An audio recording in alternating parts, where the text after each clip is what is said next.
30, 50 മനസ്സിലായില്ലേ? നമ്മുടെ കയ്യിലെ സ്റ്റോൺ നമ്മൾ മുകളിലേക്ക് ഇട്ടു, അപ്പൊ 30 തിരിച്ച് കയ്യിലേക്ക് വന്നു, 30 നേരെ ബിൽഡിങ്ങിന്റെ താഴെ ഗ്രൗണ്ടിലേക്ക് വീണു. ആ ബിൽഡിങ്ങിന്റെ ഉയരം 50.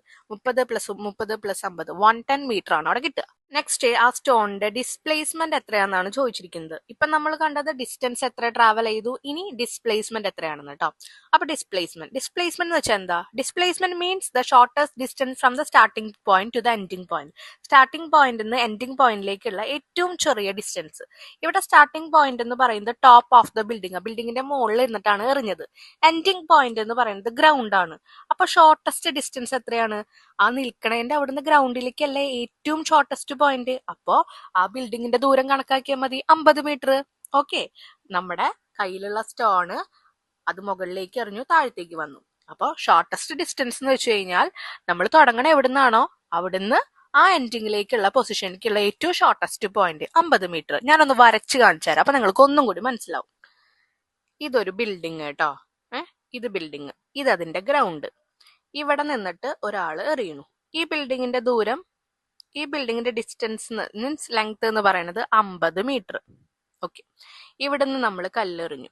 അത് പോകുന്നത് 30 മീറ്റർ ദൂരം പോയി. ഓക്കെ, തിരിച്ച് അത് എങ്ങോട്ട് വന്നു?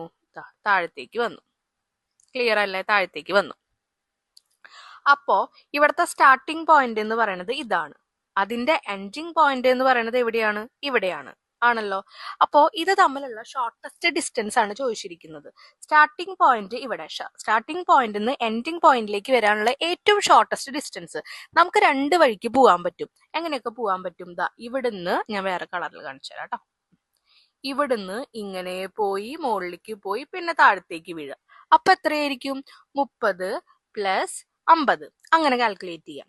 ഇനി അതുമല്ല, 30 പ്ലസ് 50 അല്ല, 30 പ്ലസ് ഇവിടെ വരെ ഒരു 30 വരും, പ്ലസ് 50.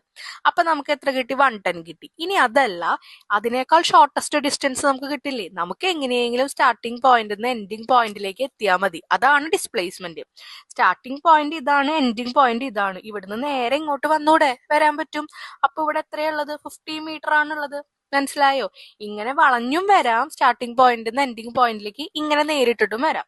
അപ്പൊ ഡിസ്പ്ലേസ്മെന്റ് എന്ന് ചോദിച്ചു കഴിഞ്ഞാൽ ഏറ്റവും കുറഞ്ഞ ദൂരം സ്റ്റാർട്ടിംഗ് പോയിന്റിനും എൻഡിംഗ് പോയിന്റിന്റെ അവിടേക്ക്.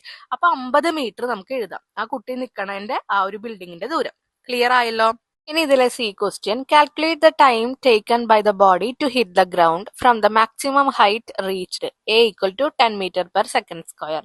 മാക്സിമം ടൈമാണ് ഇനി കാൽക്കുലേറ്റ് ചെയ്യേണ്ടത് കേട്ടോ. ഇത് കണ്ടുപിടിക്കണമെങ്കിൽ ആദ്യം നമുക്ക് വേണ്ടത് distance. Find the distance fallen from the highest point two the ground. ആ മുകളിൽ നിന്ന് താഴേക്ക് വീണ ഹൈറ്റ്. മുകളിൽ നിന്ന് താഴേക്ക് ഞാൻ നേരത്തെ പറഞ്ഞു, മുകളിലേക്ക് വിട്ടത് 30. ആ നേരെ തിരിച്ച് ആ ഒരു 30ലേക്ക് അത് വരും, എന്നിട്ട് ഗ്രൗണ്ടിലേക്ക് വരും. അപ്പൊ ഏറ്റവും മുകളിൽ നിന്ന് താഴത്തേക്ക് വരാൻ 30 പ്ലസ് 50 18 ആണ് വരിക.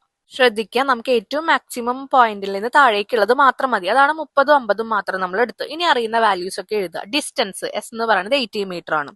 ഇനീഷ്യൽ വെലോസിറ്റി, നമ്മൾ ഏറ്റവും മുകളിലേക്ക് എത്തുമ്പോൾ ആ മുകളിലേക്ക് എത്തുന്ന സമയത്ത് അവിടെ 0 ആവും, എന്നിട്ട് അവിടെ നിന്നാണ് താഴേക്ക് വരുന്നത്, ആണല്ലോ. അപ്പൊ ആ ഇനീഷ്യൽ വെലോസിറ്റി, അത് താഴേക്ക് വരുന്ന ആ പോയിന്റിലെ സ്റ്റാർട്ടിങ് 0 ആയിരിക്കും. അതാണ് അവിടെ എഴുതിയിരിക്കുന്നത്. At the highest point the stone stop four A moment. ഒരു മൊമെന്റിൽ സ്റ്റോപ്പ് ചെയ്തിട്ടാണ് താഴേക്ക് വീഴുന്നത്. പിന്നെ ആക്സിലറേഷൻ അവിടെ തന്നിട്ടുണ്ട് 10 മീറ്റർ പെർ സെക്കൻഡ് സ്ക്വയർ. ഇവിടെ നമ്മൾ ഉപയോഗിക്കാൻ പോകുന്ന equation S equal to U T plus half A T square ആണ്.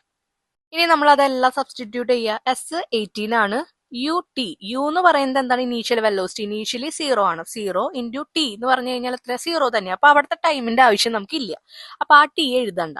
0 പ്ലസ് ഹാഫ് ഇൻറ്റു എ എന്ന് പറയുന്നത് ക്വസ്റ്റ്യനിൽ തന്നിട്ടുണ്ട്. ആക്സിലറേഷൻ ആണ് 10 ഇൻറ്റു ടി സ്ക്വയർ. ഇപ്പൊ നമുക്ക് 18 ഈക്വൽ ടു ഹാഫ് ഇൻറ്റു 10 എത്രയാ? അര ഇൻറ്റു 10 എന്ന് പറയുന്നത് എത്രയാ? 5 ആണ്. 5 പ്ലസ് 0 5 തന്നെയാ. 5 into T square 5 T square. അപ്പൊ 80 equal to 5 T square answer കിട്ടി. ഇനി രണ്ട് സൈഡിലും 5 കൊണ്ട് ഡിവൈഡ് ചെയ്യാൻ പറഞ്ഞിട്ടുണ്ട്. അങ്ങനെ ചെയ്യണ്ട. ഞാൻ പറയുന്നത് വെച്ചാൽ ടി സ്ക്വയറിനെ മാത്രം അവിടെ നിർത്തിയിട്ട് 5നെ ഈക്വൽ ടുവിന്റെ അപ്പുറത്തേക്ക് കൊണ്ടുവരിക. 5 ടി സ്ക്വയർ എന്ന് പറഞ്ഞാൽ 5 ഇൻറ്റു ടി സ്ക്വയർ എന്ന് അർത്ഥം. അത് ഈക്വൽ ടുവിന്റെ അപ്പുറത്തേക്ക് പോകുമ്പോൾ ഡിവിഷൻ ആവും. അപ്പൊ ടി സ്ക്വയർ ഈക്വൽ ടു 18/5. അപ്പൊ നമുക്ക് 16 ആൻസർ കിട്ടും. ഇപ്പൊ ടി സ്ക്വയർ ആണ് 16. നമുക്ക് വേണ്ടത് സമയം മാത്രല്ലേ. സ്ക്വയർ ഈക്വൽ ടുവിന്റെ അപ്പുറം പോകുമ്പോൾ റൂട്ടായിട്ട് മാറും.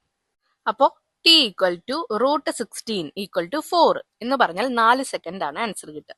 അപ്പൊ ഇതോട് കൂടിയിട്ട് നമ്മുടെ ഫിസിക്സിന്റെ കംപ്ലീറ്റ് ആൻസർ ഡിസ്കഷൻ ഇവിടെ കഴിഞ്ഞിട്ടുണ്ട്. നിങ്ങളുടെ എല്ലാ സബ്ജക്റ്റും ഞാൻ ഇതുപോലെ അപ്ലോഡ് ചെയ്യുന്നതായിരിക്കും. എപ്പോഴും റിപ്പീറ്റഡ് ആയിട്ടുള്ള ക്വസ്റ്റ്യൻസ് നിങ്ങൾക്ക് എക്സാമിന് വരാറുണ്ട്. അത് കുട്ടികൾ കമന്റ് ചെയ്യാറുണ്ട് കേട്ടോ. നിങ്ങൾക്ക് എന്തെങ്കിലും ഡൗട്ട്സ് ഉണ്ടെങ്കിൽ നിങ്ങൾ എന്തായാലും കമന്റ് സെക്ഷനിൽ കമന്റ് ചെയ്യുക. ഈ ഒരു വീഡിയോ നിങ്ങൾക്ക് ഹെൽപ്ഫുൾ ആയെങ്കിൽ ഫ്രണ്ട്സിനൊക്കെ ഒന്ന് ഷെയർ ചെയ്യുക. നമ്മുടെ ചാനൽ ഒന്ന് സബ്സ്ക്രൈബ് ചെയ്തിട്ട് വീഡിയോ ഒന്ന് ലൈക്ക് ചെയ്യുക കേട്ടോ. താങ്ക്